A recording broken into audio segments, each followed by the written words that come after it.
नमस्कार, स्वागत है आपका प्राइम टीवी में और मैं हूं आपके साथ स्वप्निल यादव। वक्त हो चला है प्राइम उत्तर प्रदेश का, तो रुक करते हैं बुलेटिन की पहली खबर से। एनडीए में सीट शेयरिंग से नाराज लोक जनशक्ति पार्टी के अध्यक्ष पशुपति पारस ने मोदी कैबिनेट से इस्तीफा दे दिया है। उन्होंने मंगलवार को प्रेस कॉन्फ्रेंस में इस्तीफा देने का ऐलान किया है। पारस ने कहा है कि हमारे साथ व्यक्तिगत तौर पर नाइंसाफी हुई है। आपको बता दें, पशुपति पारस ने कहा है कि मैंने लगन और वफादारी से एनडीए की सेवा की है, लेकिन मेरे साथ व्यक्तिगत तौर पर नाइंसाफी हुई है।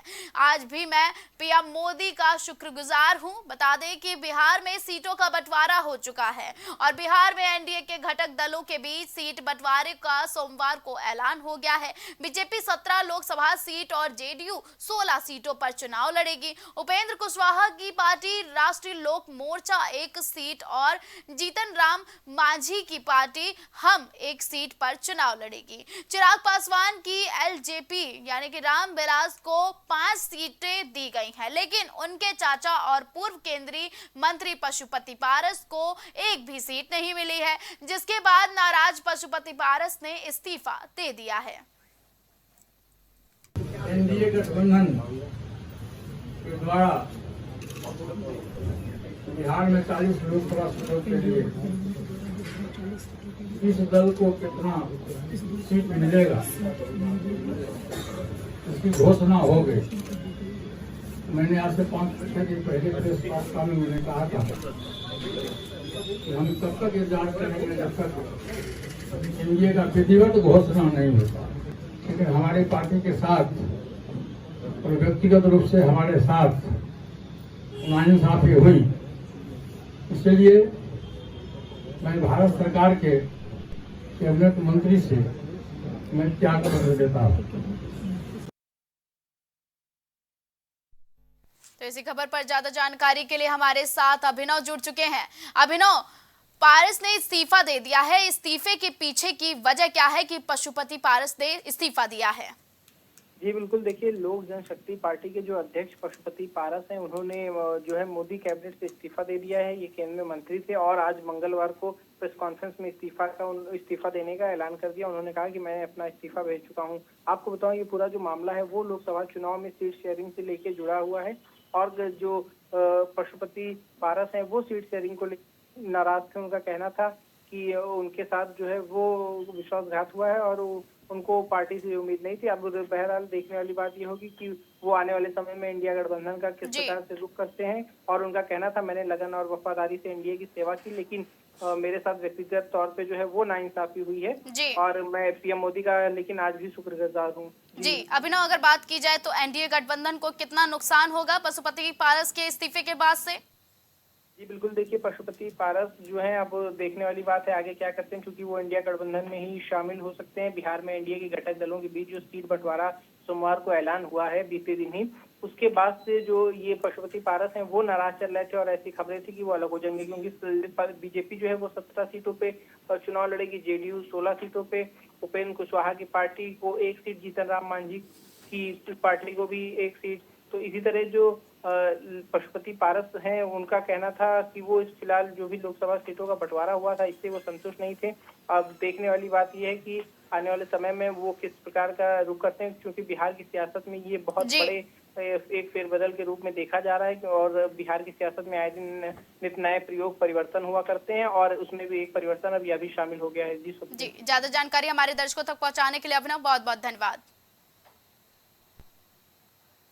मथुरा श्री कृष्ण जन्मभूमि विवाद सुप्रीम कोर्ट ने मंगलवार को बड़ा फैसला दिया है। सुप्रीम कोर्ट ने मस्जिद कमेटी की याचिका खारिज कर दी है। मस्जिद कमेटी ने इलाहाबाद हाई कोर्ट के उस आदेश को चुनौती दी थी जिसमें हाई कोर्ट ने इस विवाद से जुड़े 15 मुकदमों को एक साथ जोड़कर सुनवाई करने का फैसला लिया था। हाई कोर्ट का कहना था कि ये सभी मुकदमे एक ही तरह के हैं और इनमें एक ही तरह के सबूतों के आधार पर फैसला होना है, लिहाजा कोर्ट का समय बचाने के लिए ये बेहतर होगा कि इन मुकदमों पर एक साथ सुनवाई हो। यूट्यूबर और बिग बॉस ओटीटी 2 के विनर रहे एल्विश यादव की मुश्किलें बढ़ती नजर आ रही हैं। सांप और उसके जहर की तस्करी के मामले में एल्विश यादव को 17 मार्च को नोएडा पुलिस ने अपनी गिरफ्त में ले लिया था। इसके बाद एल्विश को 14 दिन की न्यायिक हिरासत में भेज दिया गया है। वहीं अब जेल में बंद है एल्विश और अब एल्विश यादव पर नारकोटिक ड्रग का इस्तेमाल करने का आरोप भी लगा है और उन पर एनडीपीएस एक्ट के तहत गंभीर धाराएं लगाई गई हैं। एल्विश यादव के पास न सिर्फ गांजा मिला है बल्कि उन पर ड्रग्स खरीदने और उसके फाइनेंसिंग में मदद करने के भी आरोप लगे हैं। एक तरफ जहां एल्विश यादव पर नोएडा पुलिस का शिकंजा कसा है, वहीं दूसरी ओर अपडेट है कि गुरुग्राम पुलिस भी एल्विश यादव को रिमांड में लेकर पूछताछ करेगी।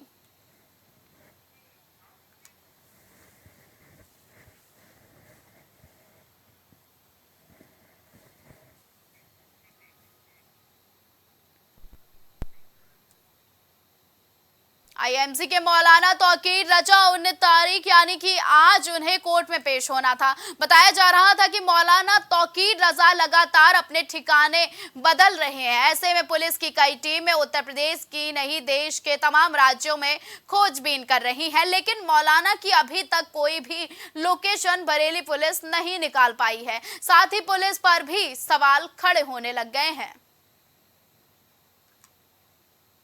इटावा वर्धना के लोकसभा सपा प्रत्याशी जितेंद्र दोहरे घोषित होने के बाद वर्धना पहली बार पहुंचे हैं, जहां पर क्षेत्र के पार्टी नेता पदाधिकारी और कार्यकर्ताओं से मुलाकात की है और उनका स्वागत सम्मान भी किया है। इस मौके पर जितेंद्र दोहरे ने पार्टीजनों का आभार व्यक्त करते हुए कहा है कि उनके दोहरे और जाटव समाज के 80% वोट उनके समर्थन में सपा को मिलने जा रहे हैं और पार्टी पदाधिकारी कार्यकर्ताओं को इटावा लोकसभा सीट पर जीत दर्ज करने का भरोसा दिलाया है। और इस दौरान लोकसभा के प्रत्याशी जितेंद्र दोहरे के साथ दिव्यापुर के विधायक प्रदीप यादव सहित और भी नेता मौजूद रहे।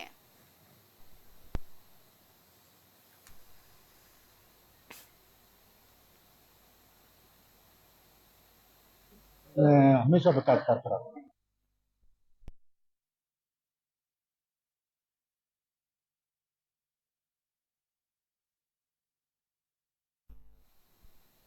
प्रयागराज जनपद के उतरावा थाना अंतर्गत मोतिहा गांव निवासी रंजीत कुमार कुशवाहा उर्फ पिंटू की घर से लगभग 500 मीटर दूर नाले के बगल में झाड़ी में सिर पे पीछे गोली मारकर हत्या कर दी गई। मंगलवार सुबह लगभग 6:30 बजे शव पड़ा देखकर ग्रामीणों में हड़कंप मच गया, जिसकी सूचना पर पहुंची उतराव पुलिस ने शव को कब्जे में लेकर पोस्टमार्टम के लिए भेज दिया। मृतक रंजीत कुमार कुशवाहा की पत्नी राधिका ने बताया कि मेरे पति रात में घर पर सोए हुए थे। 11:20 पर उनके मोबाइल पर फोन आया और वो बाइक लेकर बाहर निकल पड़े। तभी इस घटना को अंजाम दिया गया। घटना के बाद से परिजनों का रो रो कर बुरा हाल हो गया है।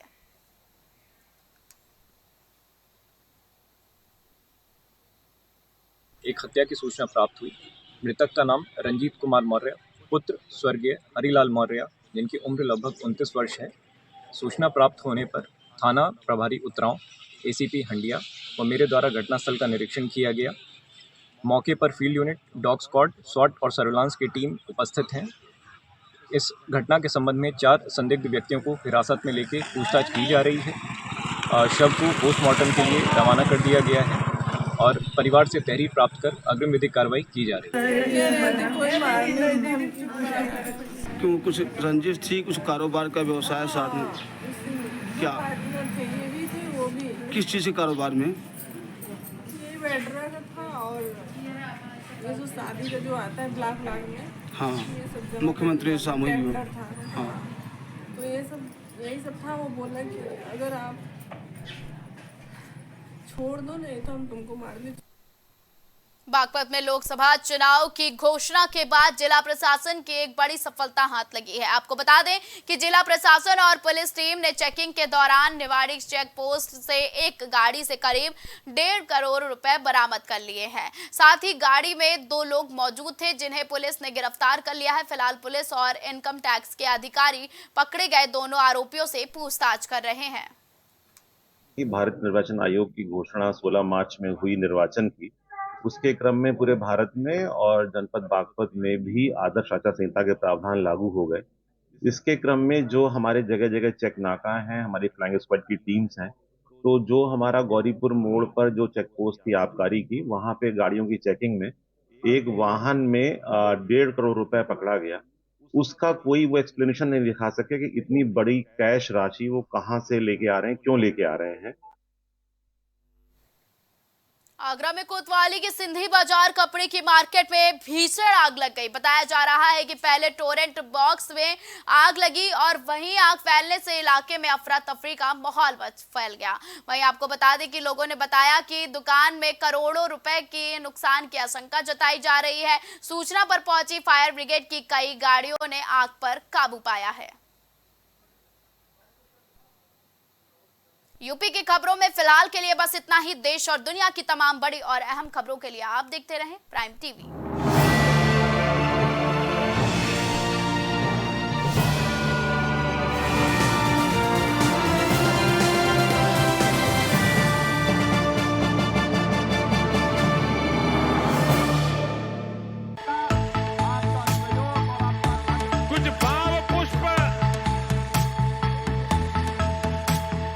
आप देख रहे हैं प्राइम टीवी, सच साहस सरोकार। प्रधानमंत्री श्री नरेंद्र मोदी का संकल्प है कि देश का हर नागरिक पोषित, सशक्त और समर्थ बने। जब पूरा विश्व इस सदी की सबसे बड़ी महामारी कोविड-19 से जूझ रहा था, उस दौरान प्रधानमंत्री श्री नरेंद्र मोदी जी के नेतृत्व में भारत सरकार ने प्रधानमंत्री गरीब कल्याण अन्न योजना का संचालन कर देश के गरीबों की खाद्य सुरक्षा सुनिश्चित की। इसी संवेदनशीलता को जारी रखते हुए आज 80 करोड़ से भी ज्यादा लोगों को मुफ्त अनाज दिया जा रहा है। सभी को अनाज, पोषित समाज। अगर आप करना चाहते हैं अपने बिजनेस को प्रमोट, तो इसके लिए आपको चाहिए होगा एक सपोर्ट। बेहतर स्क्रिप्ट, शानदार ग्राफिक्स, बेहतर विजुअल दिखाएंगे कमाल, जानकारी पहुंचेगी जन जन तक, आपका काम करेगा धमाल। इन सभी चीजों के लिए अब ना हो परेशान। Brand promotion, motion designing and video editing, 2D और 3D animation, television telecasting, social media works, script writing जैसे कामों के लिए आज ही कांटेक्ट करें 9267925186 पर। इसी के साथ ही आप हमें जीमेल भी कर सकते हैं vikasproduction.gfx@gmail.com पर। हरी कृपा रामबाण तेल इस्तेमाल करने का क्या प्रभाव पड़ा? मैम, हमने टीवी पे ऐड देखा रामबाण तेल का, तो उसको मैं बच्चों से कह के मंगवाया। मेरे घुटनों में दर्द काफ़ी देरों से रहती थी। फिर उसको मैं 10-15 दिन इस्तेमाल किया। उसके बाद मेरे को काफ़ी राहत महसूस हुई। कामकाज में, भाग दौड़ में मेरा काफ़ी ठीक ठाक रहा। अब उससे हमको बहुत ज़्यादा राहत है। मैं मार्केटिंग का काम अपने आराम से कर लेता हूँ।